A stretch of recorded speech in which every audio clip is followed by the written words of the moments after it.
قل يا عبادي الذين أسرفوا على أنفسهم لا تقنطوا من رحمة الله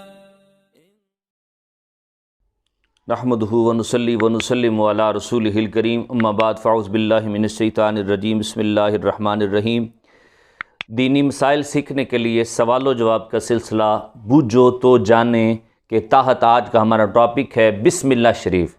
بسم اللہ شریف کی شرعی حیثیت کیا ہے، اس کا تعارف کیا ہے، اس کی اہمیت اور فضیلت کیا ہے، بسم اللہ شریف کس وقت پڑھنا فرض ہے، کس وقت پڑھنا سنت ہے، کس وقت پڑھنا کفر ہے اور کس وقت پڑھنا حرام ہے، یہ چند سوالوں کا مختصر سا جواب مختصر سے ٹائم میں دیا جائے گا۔ بسم اللہ شریف کل 19 حروف پر مبنی ہے۔ آپ نے سنا ہے حدیث پاک میں کہ ایک حرف قرآن کا پڑھے تو 10 نیکیاں ملتی ہیں، اگر پوری بسم اللہ الرحمن الرحیم پڑھ لیں تو 190 نیکیاں آپ کے نام اعمال میں درج ہو جاتی ہیں۔ یہ بسم اللہ شریف قرآن مجید میں سورہ توبہ کے علاوہ ہر سورت کے شروع میں آپ کو ملے گی، بلکہ میں تو سورہ نمل کی بات کروں گا کہ اس کی 30 نمبر آیت میں دوبارہ اللہ تعالیٰ نے بسم اللہ شریف ہمیں عطا کی ہے۔ تو یہ اتنا عربی کلمہ دعائیہ کلمہ ہے کہ کوئی بھی جائز اچھے اور نیک کام کے شروع میں جب آپ بسم اللہ شریف پڑھ رہے ہوتے ہیں تو آپ دعا کر رہے ہوتے ہیں کہ اللہ یہ کام میں نے تیرے نام سے شروع کیا۔ جیسے حدیث پاک میں بھی آتا ہے، نبی پاک صلی اللہ علیہ وسلم نے فرمایا جس کام کی ابتدا بسم اللہ سے کی جاتی ہے وہ کام ادھورا نہیں رہتا، وہ پورا ہو جاتا ہے۔ ان سورہ نمل میں آتا ہے حضرت سلیمان علیہ السلام نے جب خط لکھا ملکہ بلقیس کو تو آپ نے آغاز کس انداز میں کیا، انہ من سلیمان و انہ بسم اللہ الرحمن الرحیم۔ یہ خط سلیمان بن داؤد کی جانب سے ہے اور اللہ کے نام سے شروع جو نہایت مہربان رحمت والا ہے۔ حضرت نوح علیہ السلام نے جب کشتی بنائی، سورہ ہود میں اس کا ذکر آتا ہے 41 نمبر آیت۔ حضرت نوح علیہ السلام کو اللہ پاک نے فرمایا وَقَالَ ارْكَبُوا فِيهَا بِسْمِ اللَّهِ مَجْرَاهَا وَمُرْسَاهَا کہ نوح علیہ السلام اس پر سوار ہو جائیں، اللہ کے نام سے اس کا چلنا اور رکنا ہے۔ نبی پاک صلی اللہ علیہ وسلم جب فرما رواؤں کو خطوط بھیجے تو آپ نے آغاز بسم اللہ الرحمن الرحیم سے کیا۔ تو کئی ایک جگہوں پہ آقا کونین نے اس کی ترغیب دلائی ہے کہ آپ یہ دعائیہ کلمہ، آپ یہ بسم اللہ شریف پڑھنے کی عادت اپنائیں۔ گھر کا دروازہ بند کرنے لگیں رات کو تو بسم اللہ پڑھ کے کریں، اگر کوئی برتن ڈھانکنے لگیں تو بسم اللہ پڑھ کے ڈھانکیں۔ بسم اللہ پڑھنا کسی وقت فرض ہوتا ہے، کسی وقت سنت ہوتا ہے، کسی وقت پڑھنا اس کا کفر ہے اور کسی وقت پڑھنا اس کا حرام ہے۔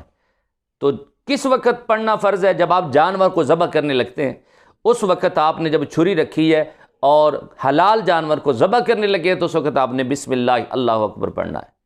وہاں پہ بسم اللہ آپ نہیں پڑھیں گے تو وہ جانور حرام ہو جائے گا۔ دوسرا، بسم اللہ پڑھنا کس وقت سنت ہے؟ آپ وضو کرنے لگے ہیں تو بسم اللہ پڑھ لیں، آپ جو ہے نا وہ قرآن کی تلاوت کرنے لگے ہیں تو بسم اللہ پڑھ لیں، آپ کوئی کھانے پینے لگے ہیں تو بسم اللہ پڑھ لیں، یعنی یہ معمول بنائیں اپنا، حضور کی سنت ہے یہ، ان جگہوں پر بسم اللہ پڑھنا۔ اور اس کے علاوہ بھی کئی ایک جگہیں ہیں۔ پھر یہ بڑی بات قابل غور ہے کہ بسم اللہ پڑھنا کس وقت کفر ہے اور کس وقت حرام ہے۔ جب کوئی حرام کام، حرام قطعی کوئی کرنے لگے، کوئی شراب پینے لگے، کوئی زنا کرنے لگے، کوئی جو ہے نا وہ جوا کھیلنے لگے، چوری کرنے لگے، حرام کاموں کے شروع میں بسم اللہ پڑھنے کو حلال سمجھ کے بسم اللہ پڑھے تو وہ بندہ دار اسلام سے خارج ہو جاتا ہے، کیونکہ اس نے اللہ کے نام کی توہین کی ہے کہ حرام کاموں کے شروع میں وہ بسم اللہ کو حلال سمجھ رہا ہے کہ یہ بھی اللہ کے نام سے شروع کیے جائیں۔ آخری سوال یہ ہے کہ بسم اللہ پڑھنا کس وقت حرام ہے؟ جب آپ کوئی حرام کام، کوئی بندہ حرام کام کرنے لگے تو اس وقت وہ بسم اللہ کو حلال نہیں سمجھتا پڑھنا، اس وقت بسم اللہ پڑھنے کو حلال نہیں سمجھتا، لیکن پڑھ پھر بھی لیتا ہے تو اس کے لیے وہاں پہ بسم اللہ پڑھنا حرام ہے۔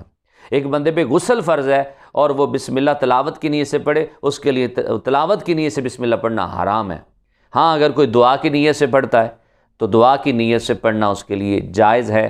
تو یہ آج کا ہمارا ٹاپک جو سلسلہ بوجھو تو جانے کے تحت ہم نے بسم اللہ شریف کے حوالے سے مختصر سا جو ہے نا وہ بیان کیا ہے۔ اللہ تعالیٰ ہمیں سمجھنے کی توفیق عطا فرمائے۔ وما علینا الا البلاغ المبین۔